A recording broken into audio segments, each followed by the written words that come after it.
Hello everyone, welcome back to this new class. साथी आप सभी का स्वागत है इस नए क्लास में। तो फटाफट से जुड़ जाइएगा। हिस्ट्री के मोस्ट इम्पोर्टेंट यहाँ पे 200 एमसीक्यू डिस्कस करने वाले हैं आप सभी साथियों के लिए। तो आइएगा, तो यहाँ से हम लोग स्टार्ट करेंगे इतिहास। इसके मोस्ट इम्पोर्टेंट सारे एमसीक्यूज वन बाई वन करके कवर अप करते हैं। आइएगा, पहला ही प्रश्न देखिए क्या कह रहा है। जब तक हम क्वेश्चन को रीड करेंगे आप आंसर कीजिएगा और हम उत्तर बता के आगे बढ़ेंगे, ठीक है। पहला प्रश्न क्या कह रहा है कि हड़प्पा की खोज का श्रेय जो है किसे दिया जाता है। चार ऑप्शन आपके सामने है, फटाफट से आंसर कर दीजिएगा। बहुत ही प्यारा क्वेश्चन है, बहुत सारे परीक्षाओं में इसको पूछा जा चुका है। हड़प्पा की खोज का श्रेय किसको जाता है, तो दिए गए ऑप्शन में आपका सही उत्तर क्या हो जाएगा, आपका ऑप्शन डी दयाराम साहनी। ठीक है, दयाराम साहनी इसका क्या हो जाएगा, सही उत्तर हो जाएगा। आइएगा आगे बढ़ेंगे। अगला प्रश्न कह रहा है हड़प्पा सभ्यता का प्रचलित नाम क्या है। हड़प्पा सभ्यता का जो है प्रचलित नाम क्या है, फटाफट से आंसर करेंगे तो इसका सभ्यता का नाम क्या है, सिंधु घाटी सभ्यता के नाम से इसको जाना जाता है। क्या अंतर, सिंधु घाटी सभ्यता। ऑप्शन सी क्या हो जाएगा, सही उत्तर हो जाएगा। आगे बढ़ेंगे साथियों। अगला प्रश्न क्या कह रहा है देखिएगा, कह रहा है कि निम्न में से कौन सी सिंधु घाटी की सभ्यता जो है विशेषता नहीं है। सिंधु घाटी सभ्यता की विशेषताओं से रिलेटेड प्रश्न पूछा गया है, ठीक है। तो दिए गए ऑप्शन में अगर आप देखेंगे तो कह रहा है कि सड़कें सीधी एवं एक दूसरे को समकोण पर काट देती है, बिल्कुल सही बात है, उसकी विशेषता थी। मकान अच्छी व जो पक्की ईंटें हैं उससे निर्मित थे, भी सही था। नगर साफ सुथरे रहते थे, जल जो मल की निकासी वो सर्वोच्च थी, तो ड्रेनेज सिस्टम के लिए जाना ही जाता था। चौथा ऑप्शन जो है यही नहीं था इसमें, कह रहा है कि मकानों के दरवाजे पिछली ओर खुलते थे, ठीक है। तो ये जो है आपका यहाँ पर सभ्यता घाटी की सभ्यता का विशेषता नहीं है। चलिए साथी, जितने हमारे साथी देख रहे हैं, हमारे प्यारे साथी, आपका चैनल आपका परिवार है, फटाफट से एक बार लाइक कर दीजिएगा और अपने साथियों तक शेयर जरूर कर लीजिएगा, ठीक है। अगला प्रश्न क्या कह रहा है, सिंधु सभ्यता के बारे में निम्न में से कौन सा जो है कथन असत्य है। तो ध्यान दीजिए, क्वेश्चन पढ़ते टाइम सत्य पूछा है क्या असत्य पूछा है। कह रहा है कौन सा कथन असत्य है, तो दिए गए ऑप्शन में आपको बताना है, ठीक है।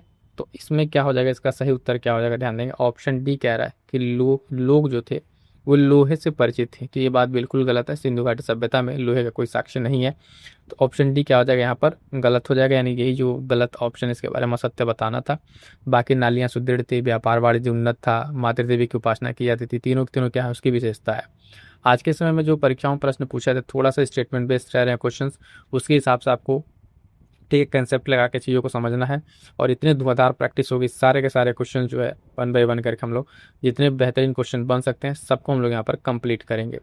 अगला कह रहा है सिंधु सभ्यता का कौन सा स्थान जो है भारत में स्थित है। तो दिए गए ऑप्शंस में देके फटाफट से बताइए। कह रहा है हड़प्पा, मोहनजोदड़ो, लोथल, इसमें से कौन सा जो है कार्य स्थल भारत में स्थित है। सिंधु सभ्यता, सिंधु सभ्यता के रिलेटेड बता दें कि देखिए कि प्रश्न कैसे पूछता है, या तो जो सभ्यता जो स्थल है उसके बारे में पूछता है कि किस राज्य में है, किस नदी के किनारे में वो स्थल है ये पूछता है, किसने उसकी खोज की है ये पूछता है, ठीक है, या फिर उसका डेट पूछता है मिलान करने के लिए। तो इसी तरीके से के पॉइंट पूछा है कि सभ्यता का कौन सा स्थान जो भारत में स्थित है। तो ध्यान दीजिएगा ऑप्शन सी लोथल जो है आपके स्थित है, क्या है, भारत में ये स्थित है और बहुत ही फेमस है लोथल सिंधु सभ्यता के लिए। अगला प्रश्न ध्यान दीजिए क्या कह रहा है, सिंधु घाटी सभ्यता जानी जाती है तो किसके लिए जानी जाती है। फटाफट से दिए गए ऑप्शंस में से जो है आपको बेहतर ऑप्शन देख के आपको बताना है। क्वेश्चन 6, तो सिंधु घाटी सभ्यता जो है बेसिकली अपने नगर नियोजन के लिए जानी जाती है। किसके लिए, नगर नियोजन के लिए। तो दिए गए ऑप्शन में जो है ये आपका सही उत्तर यहाँ पर हो जाएगा। आगे बढ़ेंगे साथियों। अगला प्रश्न क्या कह रहा है कि निम्नलिखित जो है आहार में से कौन सा आहार सिंधु घाटी की सभ्यता के व्यक्तियों का मुख्य आहार था। ठीक है, तो मुख्य आहार की यहाँ पे बात कर रहा है, ऑप्शन है मांस, मछली, गेहूं, चावल। इसमें से आपको सही उत्तर बताना है साथियों कौन सा यहाँ पर जो है मुख्य आहार के रूप में था।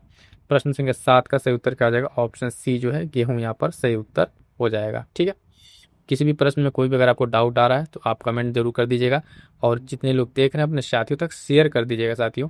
बहुत ही बेहतरीन तरीके से इसी तरीके से सब्जेक्ट वाइज, ठीक है, जो भी आपके परीक्षा है उसके लिए important test series current affair सारा मिलेगा। बस आप जाके एक बार प्लेलिस्ट जरूर चेक कर लीजिएगा, ठीक है। प्लेलिस्ट में जाएंगे तो आपको अपने अकॉर्डिंग जिस क्लास की आपको जरूरत है वो क्लास आपको वहाँ पे मिल जाएगी। अगला प्रश्न संख्या 8 है कि हड़प्पा वासी किस वस्तु के उत्पादन में सर्वप्रथम थे। ठीक है, तो यहाँ पर बताना प्रश्न संख्या 8 में, तो ध्यान दीजिएगा ऑप्शन सी कपास। कपास के जो है सबसे पहले की अगर बात करें कपास कहाँ से इसका ओरिजिन देखा जाता है तो हड़प्पा वासी ही जो है इसके उत्पादन में सर्वप्रथम थे, यानी कपास आपका सी जो है सही उत्तर यहाँ पर हो जाएगा। अगला बहुत बेहतरीन प्रश्न है, कई बार परीक्षा में पूछा जा चुका है, इंपॉर्टेंट लगा लेंगे, स्टार बना लीजिएगा इस क्वेश्चन को। कह रहे हैं कि कालीबंगा कहाँ स्थित है। ठीक है, तो ये भी एक हड़प्पा कालीन स्थल है और पूछ रहा है कालीबंगा कहाँ स्थित है। दिए गए ऑप्शन में आपको फटाफट से बताना है कालीबंगा पे कहाँ है। ऑप्शन बी राजस्थान में स्थित है। कहाँ पे साथियों? राजस्थान में स्थित है। ठीक है, अगला प्रश्न क्या कह रहा है साथियों, ध्यान दीजिएगा, इंपॉर्टेंट है। सिंधु घाटी सभ्यता की लिपि कौन सा है? बहुत ही बेहतरीन प्रश्न है, कई बार अलग अलग परीक्षाओं में पूछा जा चुका है। लिपि से रिलेटेड जो है कौन सी लिपि थी, फटाफट से आंसर कर दीजिएगा। सिंधु घाटी सभ्यता की लिपि की बात कर रहा है तो ध्यान दीजिएगा, ये ऐसी लिपि है जो अभी तक पढ़ी नहीं जा सकी है। ठीक है, ना ही द्रविड़, फारसी, संस्कृत, इस तरीके से कुछ नहीं है। ठीक है, सही आंसर क्या हो जाएगा कि ऑप्शन डी जो है यहाँ पर सही उत्तर, पढ़ी नहीं जा सकी अब तक इसकी लिपि जो है। आगे बढ़ेंगे साथियों, अगला प्रश्न क्या कह रहा है, कह रही है हड़प्पा सभ्यता जो है इसके विलुप्त हो जाने का क्या कारण माना जा सकता है। अलग अलग विद्वानों में ये अलग अलग मत में विभेद है कि कौन के क्या मानता है, अलग अलग उसमें विचार है। तो आपको यहाँ पे क्या माना जा सकता है इसमें जो है, जैसे कि हड़प्पा सभ्यता का विस्तार जो है, भूमि की उर्वरता का नियंत्रण कम हो इसके कारण खत्म हो गया, बाढ़ आया, विजातियों का आक्रमण हुआ। तो इस तरीके से अगर आप इसमें देखेंगे सही उत्तर ऑप्शन डी जो है उपयुक्त सभी कारण माने जा सकते हैं, अलग अलग जो ये लोग मत दिए हैं उसके हिसाब से।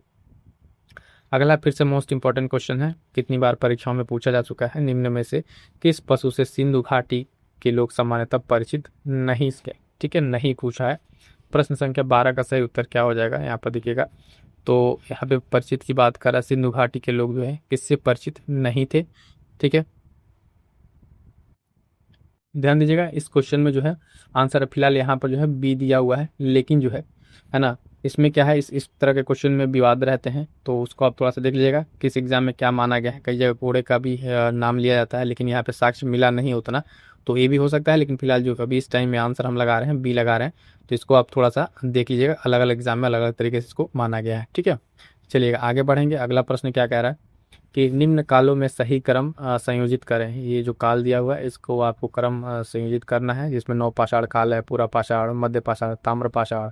ठीक है, तो कहाँ से स्टार्ट होता है काल जो है, आप देखेंगे कहाँ से पूरा पाषाण काल से स्टार्ट होता है, पूरा पाषाण, फिर उसके बाद से आपका आएगा मध्य पाषाण। ठीक है, मध्य पाषाण के बाद से क्या आएगा आपका नवपाषाण, फिर ताम्र पाषाण। तो यानी ऑप्शन सी जो है आपका यहाँ पर सही उत्तर हो जाएगा, 2 3 1 4 जो है सही उत्तर हो जाएगा। इसी तरीके से क्वेश्चंस की प्रैक्टिस करते रहें, जितना क्वेश्चन प्रैक्टिस करेंगे साथियों उतना जो है आपके लिए परीक्षा में आसानी रहेगी। अगला प्रश्न कह रहा है पाषाण काल किसे कहते हैं, फटाफट से आंसर कर दीजिए। कह रहा है पाषाण काल किसे कहते हैं, ऑप्शंस को आप देखिए और फटाफट से आंसर कर दीजिए। प्रश्न संख्या 14 नंबर का 14 का आंसर क्या हो जाएगा, तो ध्यान ये कह रहा है कि मनुष्य की सभ्यता के उस काल को जब वो पत्थर के औजारों का प्रयोग करता था, किसके, पत्थर के औजारों का प्रयोग करता था, तो पाषाण काल था। ऑप्शन बी जो है क्या हो जाएगा, सही उत्तर यहाँ पर हो जाएगा। अगला प्रश्न संख्या 15 क्या कह रहा है, आखेट एवं पशुपालन का कार्य सर्वप्रथम किस काल में शुरू हुआ। फटाफट से बता दीजिएगा, आखेट एवं पशुपालन का जो है कार्य सर्वप्रथम किस काल में शुरू हुआ साथियों, फटाफट से आंसर करेंगे। बहुत ही प्यारा प्रश्न है, इंपॉर्टेंट लगा लीजिएगा। ठीक है, कई परीक्षाओं में ये पूछा जा चुका है। 15 का सही आंसर क्या हो जाएगा, ऑप्शन बी मध्य पाषाण काल में। क्या हो जाएगा, मध्य पाषाण काल में जो है आपका यहाँ देखने को मिला था। अगला प्रश्न क्या कह रहा है, 16 नंबर, भारत में जो है नवपाषाण युग का प्रारंभ माना जाता है, भारत में नवपाषाण युग का जो है प्रारंभ माना जाता है, क्वेश्चन नंबर 16। इसका सही आंसर क्या हो जाएगा, तो ध्यान दीजिएगा ऑप्शन ए। ठीक है, 7000 ईसा पूर्व के लगभग यहाँ पर माना जाता है। डेट में देखिएगा, हालांकि कई जगह अलग अलग किताबों में अलग अलग आंसर्स मिल सकते हैं, तो उसको लेकर कंफ्यूज नहीं होना है। आप जो ऑथेंटिक आंसर्स हैं उससे आप इसको मैच कर सकते हैं, क्योंकि कई परीक्षाओं में आंसर संभवतः चेंज हो जाते हैं। चलिएगा अगला प्रश्न क्या है, 17 नंबर, आर्य भारत में संभवतः आए थे, कहाँ से आए थे ये आपको बताना है। आर्य भारत में जो है संभवतः आए थे, तो इसके बारे में जो बताया था कि मध्य एशिया से। ऑप्शन बी क्या हो जाएगा, सही आंसर हो जाएगा कि जो मध्य एशिया से भारत में जो है लोग आए थे। अगला कह रहा प्रश्न, आर्य भारत में सर्वप्रथम कहाँ आए, जो भारत में आ गए ना, तो कहाँ पर आए, तो ध्यान दीजिए पंजाब वाले रीजन में सर्वप्रथम ये। ऑप्शन ए क्या हो जाएगा, सही उत्तर यहाँ पर हो जाएगा। क्लियर है। अगला प्रश्न साथी कह रहा है, हिंद भारत की जनता के संदर्भ में जो है हिंदू शब्द का प्रथम जो है बार प्रयोग किया गया था, किसके द्वारा प्रयोग किया गया था इस शब्द का। प्रश्न संख्या 19 का फटाफट से आंसर कीजिएगा, देखिएगा ऑप्शन डी अरब वासियों के द्वारा जो है ये हिंदू शब्द का प्रयोग किया गया था। ठीक है, आगे बढ़ेंगे। अगला दिखेगा, बहुत ही इंपॉर्टेंट प्रश्न है, आर्य काल में राजा को जो है किस नाम से पुकारा जाता था, क्या कहता था, राजा को जो है किस नाम से पुकारा जाता था। आर्य काल की यहाँ पर बात हो रही है साथियों, तो फटाफट से आंसर कर दिएगा। प्रश्न संख्या 20 का जो है उसमें कहा जाता था राजन, क्या कहा जाता था, राजन। ऑप्शन ए क्या हो जाएगा, सही उत्तर हो जाएगा, इसको आपको ध्यान में रखना है। अगला प्रश्न क्या कह रहा है देखिएगा कि ऋग्वेद में रुद्र शब्द का प्रयोग कितनी बार हुआ है। कौन शब्द का, रुद्र शब्द का, फटाफट से आंसर कर दीजिएगा। ऋग्वेद में रुद्र शब्द का प्रयोग कितनी बार हुआ, प्रश्न क्या 21। इसका आपका सही आंसर आपको बताना है, ठीक है। सही आंसर क्या हो जाएगा, ऑप्शन है 3 बार। क्या हो जाएगा, ऑप्शन ए जो है 3 बार यहाँ पर सही उत्तर हो जाएगा। इसको आपको ध्यान में रखना है। आगे बढ़ेंगे, अगला देखिएगा, बहुत ही इंपॉर्टेंट प्रश्न है ना, परीक्षा में एकदम से छपने वाला प्रश्न है। आर्यों की सबसे प्रमुख नदी कौन सी थी, ठीक है। यहाँ पे नदी की बात करेंगे, सरस्वती, सिंधु है, गंगा है, विपास, व्यास है। देखिएगा इन नदियों का अलग अलग नाम भी है, जो प्राचीन नाम है वो भी आपसे पूछा जाता है, उसको भी आपको एक बार रिवाइज कर लेना चाहिए, ठीक है। तो यहाँ पे आर्यों की जो सबसे प्रमुख नदी की अगर हम बात करेंगे वो कौन सी नदी थी, वो आपकी ऑप्शन सी हो जाएगा, सिंधु नदी। कौन सी नदी, सिंधु नदी जो है इनके लिए सबसे प्रमुख नदी थी, ठीक है। ध्यान रखिएगा, प्रमुख नदी की बात कर रहा है, पवित्र नदी की बात नहीं कर रहा है। तो प्रश्न को ध्यान में रखते हुए, कई बार आप लोग फटाफट से कमेंट मार देते हैं कि इस प्रश्न का आंसर ये होगा, तो उस चीज़ को ध्यान में रखिएगा। सारी चीज़ें ऑथेंटिक कराई जाती हैं, है ना, तो उसको आपको ध्यान में रखना है। जब भी आप किसी चीज़ के लेकर डाउट हो, एक बार आप खुद से भी सर्च कर लें, है ना। अगला प्रश्न देखिएगा 23 नंबर, निम्नलिखित में से किसने वेदों का पुनर्गठन किया। दिए गए ऑप्शन में बताइए किसने वेदों का जो है पुनर्गठन की बात कर रहा है। प्रश्न संख्या 23, सही आंसर हो जाएगा ऑप्शन सी, वेद व्यास। क्या हो जाएगा साथियों, वेद व्यास जो है यहाँ पर सही आंसर हो जाएगा। फटाफट से आंसर बता के आगे बढ़ते हैं। अगला इसी तरीके से बहुत ही इंपॉर्टेंट है, लगा लीजिएगा, कई बार परीक्षाओं में पूछा जा चुका है प्रश्न। योग दर्शन के प्रतिपादक हैं, योग दर्शन के जो है प्रतिपादक कौन है, फटाफट से आंसर कर दीजिएगा। बहुत ही प्यारा प्रश्न है, ध्यान दीजिएगा। ऑप्शन क्या हो जाएगा, पतंजलि। क्या हो जाएगा, पतंजलि यहाँ पर सही आंसर हो जाएगा। योग दर्शन के जो आपके अलग अलग 6 तरीके के दर्शन हैं।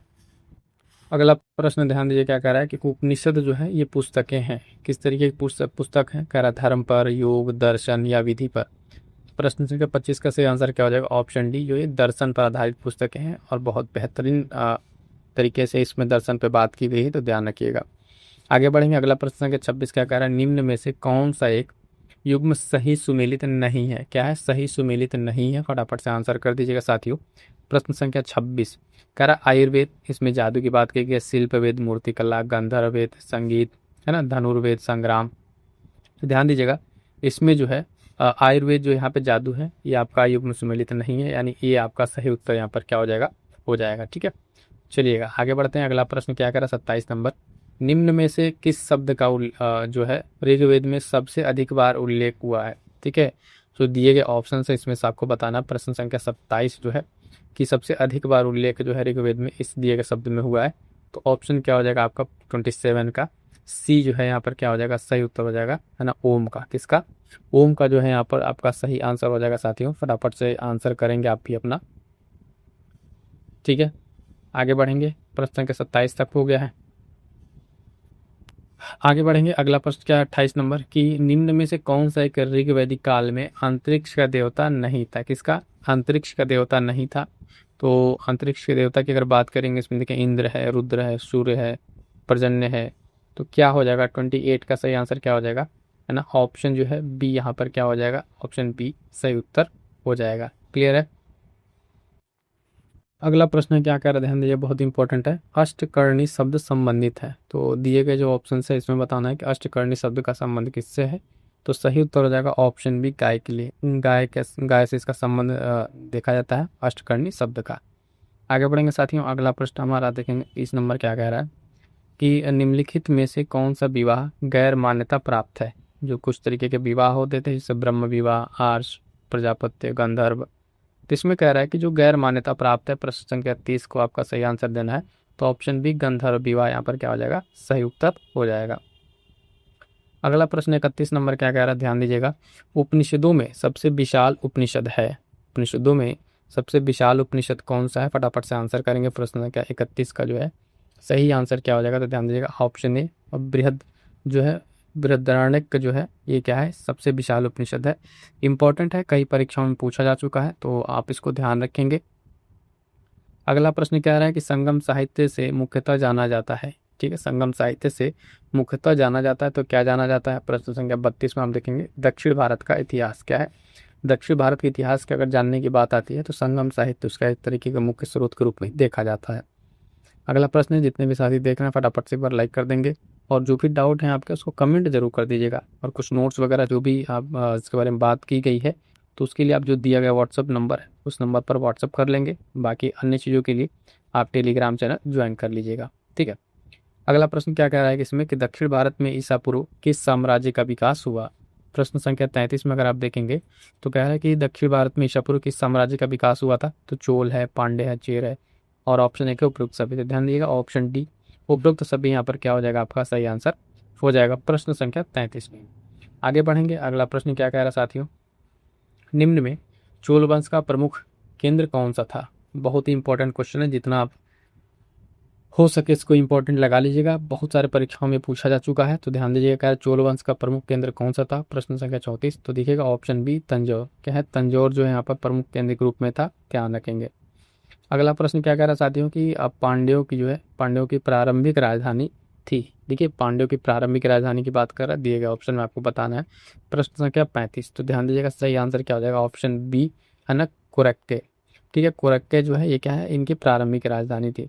कमेंट करके जरा बताइएगा पांड्य जो है, पांड्यों के बारे में कि इनकी जो है इनसे रिलेटेड जो प्रश्न पूछा था, पांड्यों में जो सबसे प्रसिद्ध जो राजा थे उनका नाम क्या था। ठीक है, चलिएगा आगे बढ़ेंगे, अगला प्रश्न क्या कह रहा है 36 नंबर, चोल शासकों में सर्वश्रेष्ठ शासक था। जैसे अभी पांड्य में अभी आपने आपसे पूछा, इसी तरीके से चोल शासकों में पूछ रहा है सर्वश्रेष्ठ शासक था। इसमें दिए गए ऑप्शन में जो है आपको देख के बताना है, सही आंसर हो जाएगा करिकाल।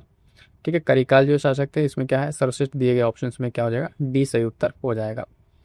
अगला प्रश्न है साथियों, आधुनिक देवनागरी लिपि का प्राचीन रूप है। जो आधुनिक देवनागरी लिपि है इसका प्राचीन रूप क्या है, तो ध्यान दीजिए ऑप्शन डी जो है पाली हो जाएगा। क्या हो जाएगा, पाली यहाँ पर सही उत्तर हो जाएगा। आगे बढ़ेंगे, अगला प्रश्न क्या कह रहा है 38 नंबर, सिकंदर के हमले के समय उत्तर भारत पर निम्नलिखित राजवंशों में से किस एक का शासन था। जब सिकंदर का हमला होता है 38 नंबर बताना है, और राजवंश पूछ रहा है आपको, तो यहाँ पर ध्यान रखना 38 में क्या हो जाएगा, नंदवंश। ऑप्शन क्या हो जाएगा, नंदवंश यहाँ पर सही उत्तर हो जाएगा। अगला प्रश्न 39 नंबर देखिएगा, झेलम नदी के किनारे प्रसिद्ध जो वितस्ता का युद्ध किन किन शासकों के बीच लड़ा गया। वितस्ता का जो है वर्तमान नाम जो है आप कमेंट करेंगे जरा। ठीक है, प्राचीन नाम वितस्ता किस नदी का है, कमेंट करके जरूर बताइएगा जितने हमारे साथी देख रहे हैं। तो देखिएगा इसमें किन शासकों के बीच लड़ा गया था, ये झेलम नदी के किनारे जो प्रसिद्ध आपका वितस्ता का युद्ध है। तो ऑप्शन आप देख के बता दिए होंगे 39 में क्या आ जाएगा, ऑप्शन सी पोरस एवं सिकंदर के बीच का युद्ध है, ऑप्शन सी से उत्तर हो जाएगा। अगला प्रश्न ध्यान दीजिएगा कि 40 नंबर, सिकंदर जो भारत को जीते बिना यहाँ से वापस क्यों लौटा, इसमें ऐसा क्या हुआ उस टाइम। तो ऑप्शन बताइएगा इसमें क्या सही आंसर हो जाएगा। करेक्ट, उसके सैनिक लंबे समय से अपने देश से निकले होने के कारण थक गए थे और इस कारण उन्हें आगे बढ़ने से इनकार कर दिया था। तो जीत के यहाँ पर ऑप्शन सी क्या हो जाएगा, ऑप्शन सी यहाँ पर सही उत्तर हो जाएगा प्रश्न संख्या 40 का। आगे बढ़ेंगे साथियों, अगला प्रश्न ध्यान दीजिएगा, प्रश्न रीड कर रहे हैं, थोड़ा सा इसमें आपको ध्यान से सुनने की जरूरत है। भारत पर आक्रमण करने वाला पहला विदेशी कौन था, भारत पर आक्रमण करने वाला पहला विदेशी कौन था, फटाफट से आंसर कर दीजिएगा। प्रश्न संख्या 41, तो साइरस क्या हो जाएगा, ऑप्शन ए क्या हो जाएगा, साइरस सही उत्तर हो जाएगा। अगला प्रश्न है, कह रहा है निम्नलिखित में से कौन सा राज्य 8 राज्यों का संघ था। कौन सा राज्य 8 राज्यों का संघ था, प्रश्न संख्या 42। ध्यान दीजिएगा ऑप्शन सी वज्जी हो जाएगा। क्या हो जाएगा, वज्जी जो है 8 राज्यों का संघ था, इसको आपको ध्यान में रखना है। अगला प्रश्न है, किस भाषा का ज्यादा प्रयोग बौद्धवाद ठीक है के प्रचार के लिए किया गया। ठीक है, किस भाषा का प्रयोग किया गया, प्रश्न संख्या 43 में आपको आंसर करना है। सही आंसर क्या हो जाएगा, ऑप्शन सी पाली। क्या हो जाएगा, पाली भाषा का प्रयोग यहाँ पर सबसे ज्यादा किया गया। आगे बढ़ेंगे साथियों, अगला प्रश्न क्या कह रहा है, निम्नलिखित स्थानों में से किस स्थान पर महावीर का महानिर्वाण हुआ। फटाफट से आंसर कर दीजिएगा, महावीर का जो है महानिर्वाण कहाँ हुआ, प्रश्न संख्या 44।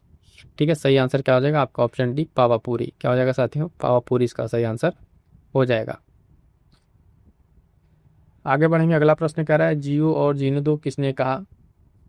ठीक है, तो प्रश्न संख्या 45 में यहाँ दिखेगा महावीर स्वामी का यहाँ पर एक कथन इनसे रिलेट होता है। ठीक है, जो जैसा कि आप जान रहे हैं कि जो आपका जैनिज्म है वो किस तरीके से हर जीवों पर दया करना और बाकी जीवों के लिए कितना उसमें प्रिकॉशन बरता गया है, उसको आपको ध्यान में रखना है। तो अगला प्रश्न हमारा इंपॉर्टेंट है भी, कई बार परीक्षा में पूछा जाएगा, लुम्बिनी स्थित है, लुम्बिनी स्थित है कह रहा है नेपाल, उत्तर प्रदेश, बिहार, हिमाचल प्रदेश। 46 का आपको बताना है, प्रश्न क्या 46, ऑप्शन हो जाएगा आपका नेपाल में। कहाँ पे, नेपाल में। जहाँ किससे संबंध है ये, तो महात्मा बुद्ध से इसका संबंध है, लुम्बिनी का। ठीक है, अगला प्रश्न 47 नंबर क्या कह रहा है, उस पीपल के वृक्ष को किस नाम से पुकारा गया जिसके नीचे बुद्ध को ज्ञान प्राप्ति हुई। ठीक है, उस वृक्ष को क्या कहा गया है, तो ध्यान रखेंगे उस वृक्ष को कहा गया बोधि वृक्ष कहा गया। क्या कहा गया, बोधि वृक्ष, है ना, इंपॉर्टेंट रहेगा। अगला प्रश्न है, कौटिल्य, चाणक्य या विष्णुगुप्त ने किसकी सहायता से भारत में मौर्य वंश की नींव डाली। तो यहाँ पर जो है 48 का सही आंसर क्या हो जाएगा, ऑप्शन बी चंद्रगुप्त मौर्य। क्या हो जाएगा, चंद्रगुप्त मौर्य। आगे बढ़ेंगे साथियों, फटाफट से जितने क्वेश्चंस हम लोग सारे क्वेश्चंस की प्रैक्टिस करेंगे और इन क्वेश्चंस को अगर आप प्रैक्टिस कर लेते हैं तो एक आपकी बेसिक अंडरस्टैंडिंग जो बेसिक टू एडवांस लेवल की हो जाएगी, सारे सब्जेक्ट पर पकड़ आपकी मजबूत हो जाएगी। अगला प्रश्न क्या है, 49 नंबर, निम्न में पाटलिपुत्र किसकी राजधानी थी। ठीक है, पाटलिपुत्र किसकी राजधानी थी, फटाफट से आंसर कर दीजिएगा। तो ऑप्शन बी हो जाएगा मौर्य शासकों की। क्या हो जाएगा, मौर्य शासकों की जो है यहाँ पर सही उत्तर हो जाएगा बी। आगे बढ़ेंगे, अगला प्रश्न संख्या 50 क्या कह रहा साथियों, मालवा गुजरात एवं महाराष्ट्र को किस शासक ने पहली बार जीता। जो मालवा गुजरात और महाराष्ट्र को किस शासक ने पहली बार जीता है, तो इसका आंसर हो जाएगा ऑप्शन डी चंद्रगुप्त मौर्य। क्या हो जाएगा, ऑप्शन डी चंद्रगुप्त मौर्य इसका सही उत्तर हो जाएगा। अगला प्रश्न है साथियों, कह रहा है चाणक्य का अन्य नाम था। चाणक्य का अन्य नाम क्या था, तो आप सभी हमने ऊपर बताया आपको क्या था, ऑप्शन बी विष्णुगुप्त। क्या हो जाएगा, विष्णुगुप्त जो है यहाँ पर सही आंसर हो जाएगा। और इनकी लिखी जो पुस्तक जो है अर्थशास्त्र, ठीक है, अर्थशास्त्र, है ना, गांधी का राजनीति से संबंधित अब बहुत ही फेमस पुस्तक है, उसको आपको ध्यान में रखना है। अगला प्रश्न है, इंडिका मूलतः लिखी गई थी। इंडिका मूलतः लिखी गई थी किसके द्वारा, ये भी बहुत ही इंपॉर्टेंट है, कई बार परीक्षा में पूछा जा चुका है इंडिका के बारे में। तो ध्यान दीजिएगा, सही उत्तर क्या हो जाएगा आपका 52 का, ऑप्शन सी मेगास्थनीज द्वारा। किसके द्वारा, मेगास्थनीज द्वारा। अगला प्रश्न इसी तरीके से, मुद्रा राक्षस का लेखक निम्न में से कौन है, यानी मुद्रा राक्षस के लेखक कौन है, ये ऑप्शंस देखते हैं फिर आप लोग भी आंसर करेंगे। ठीक है, तो मुद्रा राक्षस के लेखक की बात किया, अश्वघोष घोष है, कालिदास हैं, भास और विशाखदत्त हैं। सही आंसर क्या हो जाएगा 53 का ऑप्शन बी विशाखदत्त। क्या हो जाएगा, विशाखदत्त जो सही आंसर यहाँ पर हो जाएगा। अगला प्रश्न है, कह रहा है सौंदरानंद जो है किसकी रचना है, फटाफट से आंसर कर दीजिएगा साथियों। प्रश्न क्या 54 का आंसर यहाँ पर देखिए बहुत सारे लोगों ने कर दिया है। तो ऑप्शन ए क्या है, अश्वघोष की ये रचना है। किसकी, अश्वघोष की ये रचना है। अगला प्रश्न है कि महान अशोक जो है डैश वंश के थे, किस वंश के थे, तो आप सभी जानते हैं अशोक जो है इनका संबंध मौर्य वंश से था। 55 नंबर का आंसर क्या हो जाएगा, ऑप्शन ए। अगला प्रश्न है, निम्नलिखित में से कौन सा राजा प्रायः जनता के संपर्क में रहता था, तो दिए गए ऑप्शंस में से बता दीजिए। 56 का सही आंसर क्या हो जाएगा आपका, ऑप्शन बी अशोक जो है ये अपने जनता से काफ़ी क्लोज था और उनसे बातें क्या करता था, शिलालेख और बाकी चीज़ों के माध्यम से। अगला बहुत ही महत्वपूर्ण प्रश्न साथियों, फटाफट से आंसर कर दिएगा जितने साथी हैं, इसका आंसर गलत नहीं होना चाहिए। सांची किस लिए प्रसिद्ध है, गुफा चित्रों के लिए, शिलाओं से कटे मंदिरों के लिए, सम्राट अशोक के शिलालेखों के लिए, या बौद्ध स्तूपा के लिए। ठीक है, तो आई थिंक सभी साथियों का आंसर आ गए हैं और इसका आंसर सभी ने सही दिया है ऑलमोस्ट लोगों ने। तो 57 का सही आंसर क्या हो जाएगा, ऑप्शन डी। क्या हो जाएगा, बौद्ध स्तूपों के लिए, है ना, डी यहाँ पर सही उत्तर हो जाएगा। आगे बढ़ेंगे, अगला प्रश्न क्या है, अशोक के शिलालेखों को सर्वप्रथम किसने पढ़ा। अशोक के शिलालेखों को जो है सर्वप्रथम किसने पढ़ा, ये भी इंपॉर्टेंट क्वेश्चन है, कई बार परीक्षाओं में पूछा जा चुका है, रिपीटेड है। सही आंसर हो जाएगा 58 का आपका ऑप्शन सी जेम्स प्रिंसेप। क्या हो जाएगा, जेम्स प्रिंसेप जो है यहाँ पर सही आंसर हो जाएगा। अगला प्रश्न है 59 नंबर, निम्नलिखित किस शहर में अशोक के शिलालेख नहीं है। बहुत ही बेहतरीन प्रश्न है, आपको थोड़ा सा ध्यान रखना है इसमें। कह रहा है कि इसमें जो है शिलालेख अशोक के शिलालेख नहीं है, गिरनार, कंधार, तोपरा, पाटलिपुत्र। तो फटाफट से आंसर कर दीजिएगा। 59 का क्या आंसर हो जाएगा, ऑप्शन सी पाटलिपुत्र में जो है यहाँ पर कोई शिलालेख नहीं है, बाकी गिरनार, गंधार और तोपरा में जो आपके शिलालेख देखने को मिल जाएंगे। अगला 60 नंबर क्वेश्चन, भारतीयों के लिए महान सिल्क मार्ग किसने आरंभ कराया। भारतीयों के लिए महान सिल्क मार्ग किसने आरंभ कराया, तो फटाफट से आंसर कर दीजिएगा, है ना। प्रश्न संख्या 60 का सही आंसर क्या हो जाएगा, ऑप्शन ए कनिष्क के द्वारा। ठीक है, कनिष्क का सही आंसर यहाँ पर ए हो जाएगा। अगला प्रश्न है 61 नंबर, बिंदुसार के दरबार में आने वाला ग्रीक राजदूत था। बिंदुसार के दरबार में आने वाला ग्रीक राजदूत था, तो आप फटाफट से आंसर कर देंगे। प्रश्न संख्या 61 का सही आंसर क्या हो जाएगा, ऑप्शन ए डायमेकस जो था यहाँ पर जो है ये ग्रीक राजदूत था जो बिंदुसार के दरबार में आने वाला। आगे बढ़ेंगे साथियों, अगला प्रश्न है 62 नंबर, सिंहासन पर आसीन होने के पश्चात अशोक ने कौन सी उपाधि धारण की। ठीक है, इंपॉर्टेंट क्वेश्चन है सारे के सारे, बहुत बेहतरीन प्रश्न है, इनको आपको ध्यान में रखना है। 62 जो है सही आंसर क्या हो जाएगा यहाँ पर, ऑप्शन सी देवनाम प्रिय। देवानाम प्रिय जो है इस उपाधि के साथ इसने सिंहासन में आसीन होने के पश्चात ही उपाधि धारण की। अगला प्रश्न 63 नंबर क्या कह रहा है साथियों, देखिएगा, अशोक के कौन से शिलालेख में यह घोषणा है कि सभी मनुष्य मेरे बच्चे हैं। ठीक है, अशोक के विभिन्न शिलालेख हैं, तो उन शिलालेखों में जो इंपॉर्टेंट बातें कहेंगे वो भी परीक्षा में पूछा जाता है, तो ध्यान रखेंगे 63 का यहाँ पर आपका सही आंसर क्या हो जाएगा, ऑप्शन डी, प्रथम अभिलेख शिलालेख जो है उसमें ही इसने सभी मनुष्य जो है मेरे बच्चे हैं इस बात की घोषणा करता है। इसमें 63 क्या बताया हमने आपको, डी बताया। चलिएगा अगला प्रश्न क्या है 64 नंबर, विक्रम संवत कब से प्रारंभ हुआ। विक्रम संवत कब से प्रारंभ हुआ है, 64 का सही आंसर बताएंगे फटाफट से, तो ऑप्शन बी 57 ईसा पूर्व से। कब से, 57 ईसा पूर्व से जो है ये स्टार्ट हुआ। उज्जैन का प्राचीन काल में क्या नाम था, उज्जैन का प्राचीन काल में नाम बताना है आपको, ऑप्शन है तक्षशिला, इंद्रप्रस्थ। ठीक है, उज्जैन की बात हो रही है, अवंतिका, उज्जैनी। ठीक है, तो बताना है उज्जैन का आपका प्राचीन काल में नाम क्या था। प्रश्न संख्या 65 है, सही आंसर आपका ऑप्शन डी उज्जैनी हो जाएगा। क्या हो जाएगा, उज्जैनी हो जाएगा। अगला प्रश्न साथियों ध्यान दीजिए क्या कह रहा है, इंपॉर्टेंट ये भी है, कनिष्क की राजधानी थी, फटाफट से आंसर कीजिएगा, कनिष्क की राजधानी थी, है ना, कनिष्क की राजधानी कहाँ थी, 66 नंबर। सही आंसर क्या हो जाएगा, पुरुषपुर जो पेशावर है यहाँ पे इसकी राजधानी थी, किसकी, कनिष्क की। ठीक है, आगे बढ़ेंगे साथियों, अगला प्रश्न क्या कह रहा है 67 नंबर, प्राचीन भारत का महान व्याकरण लेखक पतंजलि किसका समकालीन था। यहाँ पे समकालीन पूछा गया है, तो दिए गए ऑप्शन में आपको बताना है कि पतंजलि को जो पूछा गया किसके समकालीन थे, कह रहा है कनिष्क है, चंद्रगुप्त द्वितीय है, गौतमी पुत्र शतकर्णी है, पुष्य मित्र शुंगा है। ठीक है, तो आंसर क्या हो जाएगा आपका 67 का ऑप्शन डी हो जाएगा, पुष्य मित्र शुंगा। ठीक है, सही आंसर हो जाएगा। अगला प्रश्न 68, किस वंश को भारत की संस्कृति में स्वर्ण युग कहा जाता है।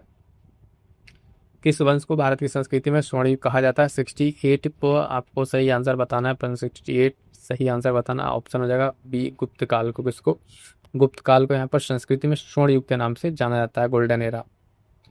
गुप्त वंश की स्थापना किसने की थी, बहुत ही प्यारा सा प्रश्न है, गुप्त वंश की स्थापना किसने की थी, फटाफट, बहुत ही बेसिक क्वेश्चन है, गलत नहीं होना चाहिए किसी का भी, फटाफट से आंसर करिए। तो 69 नंबर का, ठीक है, क्या आंसर हो जाएगा, ऑप्शन हो जाएगा ए श्रीगुप्त। क्या हो जाएगा, श्रीगुप्त यहाँ पर सही उत्तर हो जाएगा।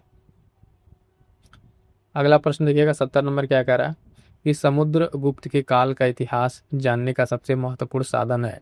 क्या, किसका, समुद्रगुप्त के इतिहास को जानने का जो है सबसे महत्वपूर्ण साधन क्या है। प्रश्न संख्या 70 की अगर बात करेंगे तो इलाहाबाद स्तंभ पर उत्कीर्ण लेख जो है ये आपका महत्वपूर्ण साधन है। जो दिए गए ऑप्शन है इसमें भरूच चित्री है, सांची का गुफा लेख है, मधुबनी उत्कीर्ण लेख है, लेकिन इसमें अगर ऑप्शन में देखें तो इलाहाबाद का जो उत्कीर्ण स्तंभ लेख है उसमें समुद्रगुप्त के इतिहास को जानने के लिए काफी महत्वपूर्ण साधन माना जाता है।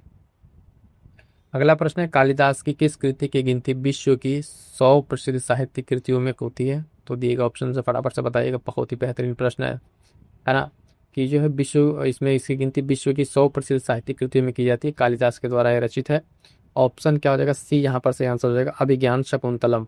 अभिज्ञान शकुंतलम के बारे में आपको ध्यान रखना है, ये ऐसी इनकी लिखी रचना है जिसकी गिनती विश्व के टॉप मतलब 100 में की जाती है। अगला प्रश्न 72 नंबर, चीनी यात्री फायान निम्नलिखित में से शासनकाल में भारत आया। चीनी यात्री फाहियान की बात हो रही है, तो फाहियान जो है किसके शासनकाल में आया, 72 का आंसर आपको फटाफट से देना है। तो देखिएगा चंद्रगुप्त द्वितीय, चंद्रगुप्त द्वितीय। इसी तरीके से वैन सॉन्ग आता है, कौन आता है, वैन सॉन्ग, तो वो जो है आता है किसके शासनकाल में, आपके हर्षवर्धन के काल में, तो उसको आपको भी ध्यान रखना है। एच से याद रखेंगे, वैन सॉन्ग, हर्षवर्धन, तो इस तरीके से आपसे कंफ्यूजन नहीं होगा। फाहियान की बात कर रहा है तो चंद्रगुप्त द्वितीय सही आंसर हो जाएगा। ठीक है, अगला प्रश्न क्या कह रहा है 73 नंबर, ध्यान दीजिएगा, कह रहा है कि निम्न में से किसने नालंदा विश्वविद्यालय का भ्रमण वो वहाँ पर अध्ययन किया था। फटाफट से आंसर करिएगा, 73 जो है इसमें क्या आ जाएगा, वैन सॉन्ग हो जाएगा। क्या हो जाएगा, वैन सॉन्ग जो है यहाँ पर सही आंसर हो जाएगा, आपको ध्यान में रखना 73 का। अगला प्रश्न ध्यान दीजिए, कह रहा है 74 नंबर, गुप्त काल में औषध जो शास्त्र है का प्रमुख विद्वान कौन था। गुप्त काल की यहाँ पर बात हो रही है तो उसके हिसाब से आपका ऑप्शन देख के बताने हैं। 74 का क्या आंसर हो जाएगा, फटाफट से कीजिएगा। 74 सही उत्तर क्या हो जाएगा आपका ऑप्शन ए जो है बाघ भट्ट की जो है यहाँ पर बात की जा रही है ना, इसको आपको ध्यान में रखना है। और यहाँ पे जितने आपको दिख रहे हैं नाम, जैसे पतंजलि, कारिणी, परामी, इनके द्वारा लिखित कुछ रचनाएं हैं, क्या हैं, कुछ रचनाएं हैं, उन रचनाओं को आपको ध्यान में रखना है।